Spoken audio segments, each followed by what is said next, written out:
quick tutorial lang ito mga master, kaya makinig kayo mga master. So, sagutin lang natin tong tanong natin ka master. Sa isang kanta daw, pwede bang kunin sa iba't ibang key? Yan. Ang dami ko nang naituro dito mga master, pero ito, para may kasagutan lang yung ating ka master. So, nagtuturo lang ko base sa alam ko, sarili kong research experience. Nasa inyo na yan kung susundin nyo to o hindi ang may tinuturo ko. Let's go! Yes mga master, pwedeng pwede kahit ubusin mo yung 7 nota. Yung ating C hanggang B, yan. Kaya, basta't alam mo yung mga family chords. So, ito yung mga family chords, yan.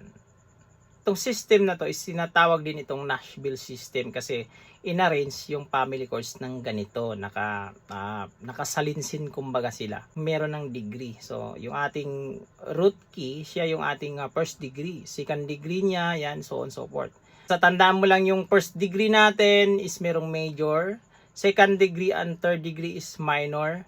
Fourth degree at fifth degree is major. Sixth degree is minor. Then pang number 7 degree is yun yung diminish. Yan lang yung tatandaan mo. So example lang mga master, meron tayong kanta na Twinkle Twinkle Little Star. Kasi konti lang yung chords niya. So pag nasa family chords tayo ng C, so ito yung chords niya. Twinkle Twinkle Little Star, how I wonder what you are.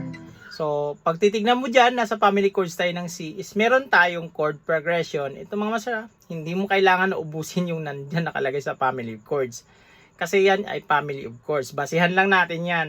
Kumbaga, sa hanay ng pamilya ng C, kinuha lang natin dyan yung nanay, tatay, yan. Yung ibang member lang ng family yung kinuha natin. Kinuha natin yung C, yung F, at G. O, tinatawag natin na 1, 4, 5. Nakalagay dyan. So, sa Twinkle Twinkle, meron tayong 1, 5, 4, 1, 4, 1, 5, 1. So, yan na yung titignan mo, yung mga numero na yan. Hindi na yung family chords, ganun, maguguluhan ka yan. Focus ka na dyan sa tinatawag na chord progression kasi naka-chord progression na yung ating Twinkle Twinkle. Ngayon, pag ililipat na natin yan sa D, so ilagay natin sa D, so ang tawag naman dito mga master is transpose yan. I-transpose natin siya sa D. Kumbaga, sa D na natin siya kukunin. So, yung mga number dyan sa ating degree, yan pa rin yung ating babasehan. Pero siyempre, mag-iba yung chords nila. Kukunin na natin yung mga chord doon sa hanay naman ng family chords na D. Kaya ganito na mangyayari. Yan. Twinkle, twinkle, little star, how I wonder what you are. Meron na tayong 1, 5, 4, 1, 4, 1, 5, 1. Then, i-repeat mo lang yan. Tatandaan mo lang yan. O, example, key of E naman. So, E. So, twinkle, twinkle, little star, how I wonder what you are. O, key of F. Twinkle, twinkle, little star, how I wonder what you are. Key of G. Twinkle, twinkle, little star, how I wonder what you are. Key of A. Twinkle, twinkle, little star. Hirapan ako master.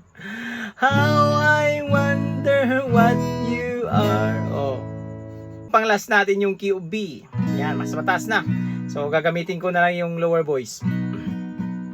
Twinkle, twinkle, little star, how I wonder what you are.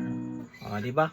Kahit nga sa sharp mo kukunin yan, kumbaga isama natin yung mga family chords na sharp, saka flat. Example, kukunin natin sa B flat, family chords ng B flat. So ito, B flat. So ito yung B, then B flat. So meron tayong twinkle, twinkle, little star, how I wonder what you are. So meron tayong B flat, F, E flat, B flat. Yan. B flat din ito mga master. Yan. Dito ko lang kinuha pero same lang yan sila. Yan, pakinggan nyo.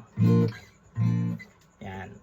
So dahil kinuha ko lang yung kanyang chord progression. So actually mga master, marami na akong tutorial regarding dito. Ito yung Nashville system. Gamit na gamit ito mag-transpose any key, kahit anong key pa yan, basta memorize mo talaga yung mga family of chords, bawat key, para hindi ka malito at alam mo yung sistema na to. Ito mga master, ito ay tools, yan. Tools ito, syempre nasa atin pa rin yan, yung i-memorize natin yung mga family chords ng bawat key.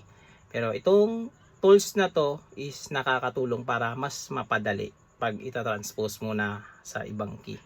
So yun siya mga master, yan. Gaya na sinabi ko, maiksi lang ito pero alam ko marami kayong natutunan dito. O sana nasagot natin yung tanong na ating kamaster at huwag itong kalimutang i-share din sa mga kaibigan nyo na ganito rin. Guguluhan din kung paano i-transpose ang kanta. Pwede niyang pababaan at pataasan yung boses. Yan. So kita-kita na lang tayo dyan sa baba mga master para sa susunod yung tutorial. So hanggang dito lang, this is Mark Music. God bless you all. Peace out.